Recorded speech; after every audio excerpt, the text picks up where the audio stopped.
I hope that it doesn't escalate, but it'll certainly be an interesting 2 weeks in China if it does. An interesting choice of vacation destinations. I think Switzerland was better last year when you went there, Paul. And closer to home, but yeah, I think you ought to cancel that trip if this continues to escalate. Maybe go take a few days off. Of course, you still write stories. You can't control yourself when you do take off 2 weeks a year for your holiday. I'm about to have to cancel my little 2-day fishing trip. My wife and kids are already on their way out to a cabin, and I'm calling them up saying, I don't think I'll be there. We'll see what happens. The point is, the reason I might as well stay here is that even if I leave town and Burmese is in here sitting in, I'll just be down the street on a landline calling in at a hotel room to the show. So one way or the other, I'll be here the next 2 days.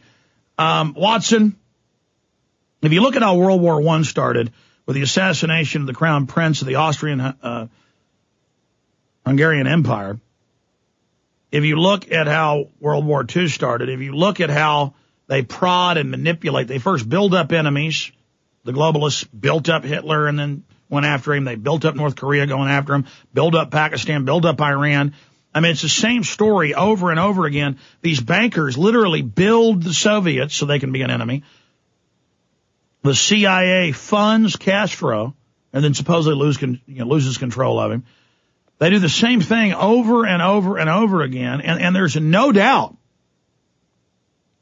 that they armed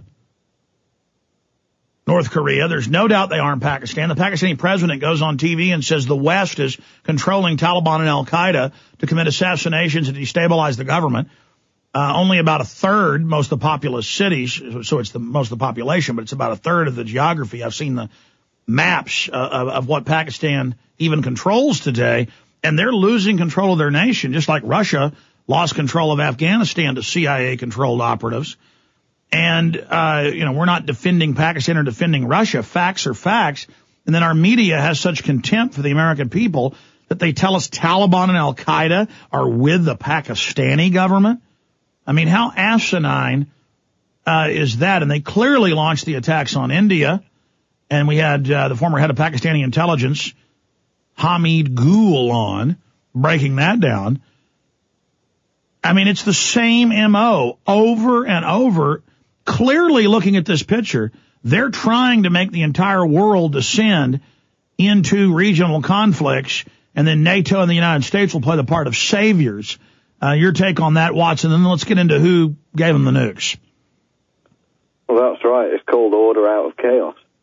And this is why the major international arms smugglers are always protected at every turn by the military-industrial complex and U.S. intelligence agencies, namely Dr. A.Q. Khan, the father of Pakistan's atom bomb, who admitted in 2004 that he was the leader of a worldwide arms smuggling network that passed on both information related to construction of nuclear weapons, and also he had several front companies that manufactured key parts for centrifuges, which operated out of Dubai.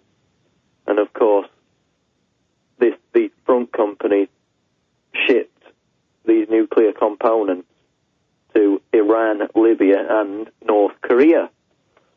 Now, I've posted on prisonplanet.com about 20 minutes ago an article first written in October 2006, because it's more relevant than ever today, written by Greg Pallas, called How George Bush Gave Crazy Kim the Bomb.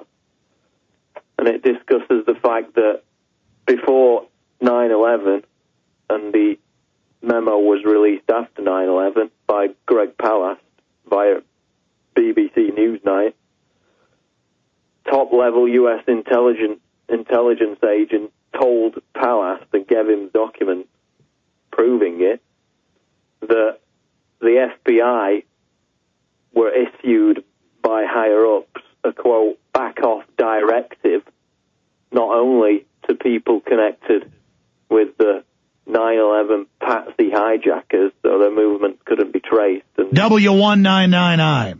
W199I. And also within W199I was an order to, quote, back off Khan Labs Pakistan the bomb. That's a direct quote out of the memo. Khan Labs Pakistan the bomb.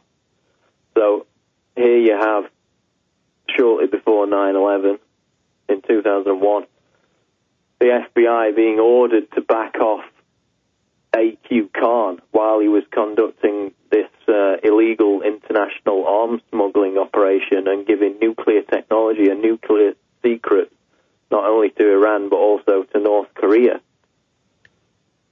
And it goes back even further than that, because as far back as 1975 and also again in 1983, Dr. A.Q. Khan kept coming and going out of Holland, which made the Dutch authorities deeply suspicious of what he was up to. And they tried to arrest him for questioning in 1975 and 1983, but on both occasions the CIA intervened and said, leave him alone. And the Dutch authorities were prevented from arresting A.Q. Khan.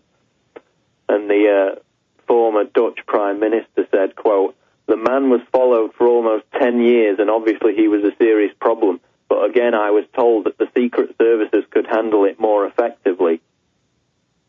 And he later stated that Khan was allowed to slip in and out of the Netherlands with the blessing of the CIA. And the evidence goes on and on in your articles you've got up at prisonplanet.com. Another facet to that is the fact that we have ABB. It's not enough to have the technology and the know-how and the centrifuges. You need the fissile material. You need the uranium, the plutonium, and the reactors. And that was ABB. And who was the head of ABB? The European company, the Swiss company, when it transferred the systems in the mid-1990s. It all got blamed on Bill Clinton, and he was certainly part of it. And Daschle was involved as well, mafia boss he is. But the bagman was good old Donald Rumsfeld. That's right, and this was in 2000, 2 years before North Korea was declared part of the axis of evil by George Bush in his State of the Union speech. Now, and then you've got Halliburton giving the nuke parts. You can't make this up. This is Associated Press. Halliburton goes, oh, well, we have a special allowance. We're allowed to give the nuke parts to Iran. I mean, folks, they're not patriots. They're here to suck you dry. The government doesn't care about you. They're a mafia. Go ahead. Yeah, Rumsfeld was asked about that in 2002 when it came out. And he basically said he just doesn't remember. But then he had people who were on the board of ABB with him. Rumsfeld was an executive director getting paid nearly $200,000 a year, who said that he directly lobbied other war hawks to get the deal done, to get the light water reactors sold to North Korea. And at the time, the excuse was that light water reactors can't be used to make nuclear weapons, which is a bit of a strange thing to say when the United States at the time was, and still is today, chastising Iran for having light water reactors. But in the case of North Korea, they claimed they couldn't make nuclear weapons. Well, there's also a different type of light waters, the type that, according to the weapons inspectors and physicists, that Iran has can be used, but it's very hard. The type of light waters given to North Korea by ABB and the West are the perfect type. Henry Sokolsky, I've quoted in the article, head of the Non-Proliferation Policy Education Center, said, light water reactors could be used to produce dozens of bombs worth of weapons-grade plutonium in both North Korea and Iran. This is true of all light water reactors.